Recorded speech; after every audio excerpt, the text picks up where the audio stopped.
जय श्री राम। आप सभी श्रद्धालु भक्तों का हमारे इस रामचरितमानस पाठ में दिल से हार्दिक स्वागत है। प्रभु श्री राम की कृपा आप सभी पर बनी रहे।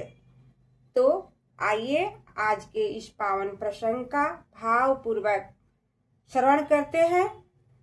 इस प्रसंग में लक्ष्मण जी माता सुमित्रा से आज्ञा लेकर श्री राम और माता सीता के पास लौटते हैं। उधर अयोध्या की पूरी नगरी श्री राम के वनवास के समाचार से शोक में डूबी हुई है। महाराज दशरथ के महल में भी चारों ओर दुख का वातावरण है। जब श्री राम, माता सीता और लक्ष्मण जी महाराज दशरथ के चरणों में प्रणाम कर वन जाने की आज्ञा मांगते हैं, तब पुत्र वियोग के दुख से महाराज दशरथ जी व्याकुल हो उठते हैं और कुछ बोल नहीं पाते। श्री राम विनम्रता से धर्म और पिता की आज्ञा का पालन करने का निवेदन करते हैं। तो आइए अब श्रद्धा और प्रेम के साथ इस पावन रामचरितमानस पाठ का श्रवण करते हैं। जय श्री रामचंद्र की जय। मातु चरण सिर नाई, चले तुरत शंकित हिये। बागुरी विषम तुराई, मनहु भागु मृग भागवश। सियावर रामचंद्र शंकर जी भजो। जय जय श्री सीताराम जी हरि। तुलसीदास जी लिखते हैं, लक्ष्मण जी माता के चरणों में सिर झुकाकर मन में शंका करते हुए ऐसे शीघ्र चल दिए मानो मृग कठिन फंदे को तुड़ाकर भागा जा रहा है।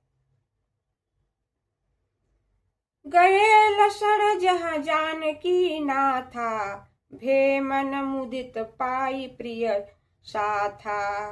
बंदी राम सिय चरण सुहाए, चले संग नृप मंदिर आए। तुलसीदास जी लिखते हैं कि लक्ष्मण जी वहां गए जहां पर जानकी नाथ राम जी थे। अपने प्रिय साथ को पाकर वे मन में बड़े प्रसन्न हुए। श्री राम जी और जानकी जी के सुहावने चरणों में लक्ष्मण जी ने प्रणाम किया और उनके संग चलकर महाराज के भवन में आए। कहीं परस्पर पुर नर नारी, भली बनाई विधि बात बिगारी। तन कृष मन दुख बदन मलीना, विकल मनहु माखी मधु छीना। तुलसीदास जी लिखते हैं कि नगर के स्त्री पुरुष आपस में कहने लगे कि विधाता ने अच्छी बात बनाकर बिगाड़ दिया। वे सब शरीर से क्षीण, मन से दुखी थे। उनका मुख ऐसा उदास हो रहा था जैसे शहद के छत्ते से अलग होकर मक्खियां उदास हो जाती है। कर मिजहि सिर धुनि पछिताहि, जनु बिनु पंख विहंग अकुलाहि। भई बड़ी भीड़ भूप दरबारा, बरड़ई न जाई विषाद अपारा। तुलसीदास जी लिखते हैं कि अयोध्या सब हाथ मलते और सिर पीट पीट कर ऐसे पछता रहे थे जैसे पंख के न रहने पर पक्षी घबराते हैं। महाराज के दरबार में बड़ी भीड़ हो गई। उस समय का पार दुख कहा नहीं जा सकता। सचिव उठाई राउ बैठा रे, कही प्रिय बचन राम पगुधारे। सिय समेत दो तनय निहारी, व्याकल भय भूपि पति भारी। तुलसीदास जी लिखते हैं कि मंत्री ने महाराज को उठाकर बैठाया और राम जी आए हैं ऐसे प्यारे वचन कहे। सीता जी के साथ अपने दोनों पुत्रों को देखकर पृथ्वीनाथ दशरथ जी अत्यंत व्याकुल हो गए। सिया सहित सुत सुभग दो देखी देखी अकुलाई बारहि बार स्नेह वश राउले उरलाई सियावर रामचंद्र शंकर जी भजो जय जय श्री सीताराम जी हरि। तुलसीदास जी लिखते हैं कि सीता के सहित दोनों सुंदर पुत्रों को देखकर महाराज व्याकुल होने लगे और मारे प्रेम के बार बार उन लोगों को अपने हृदय से लगाने लगे। सके न बोली बिकल नर नाहूं शोक बिकल उर दारुण दाहूं नाई शिष पद अति अनुरागा उठी रघुनाथ विदातम मांगा। तुलसीदास जी लिखते हैं कि महाराज शोक से ऐसे व्याकुल हो गए कि कुछ बोल भी न सके। उनके हृदय में कठिन जलन होने लगी। तब बड़े स्नेह से राम जी ने उठकर पिताजी के चरणों में सिर झुकाकर विदा मांगी। पीतु आशीष आय सुमोहि दीजय हर्ष समय भी समय कत की जय तात किए प्रिय प्रेम प्रमादु यश जग जाई होई अपवादु। प्रभु श्री राम जी अपने पिताजी से कहते हैं, पिताजी मुझे आज्ञा और आशीर्वाद दीजिए।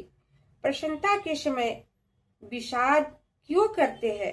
हे तात, इस समय यदि प्रेम के कारण मोह करिएगा तो संसार में यश का नाश होकर निंदा होने लगेगी।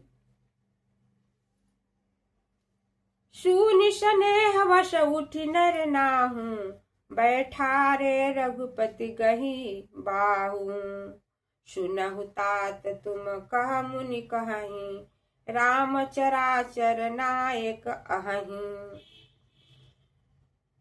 तुलसीदास जी लिखते हैं कि प्रभु श्री राम जी इस बात को सुनकर प्रेम के वश महाराज उठे और बाह पकड़कर राम जी को बैठाकर कहने लगे, हे तात सुनो, तुमको तो मुनि लोग ऐसा कहते हैं कि श्री राम चर और अचर के स्वामी है। शुभ अरु अशुभ कर्म अनुहारी ईश दे फल हृदय विचारी करे जो कर्म पाव फल सोई निगम नीति यश कह सब कोई।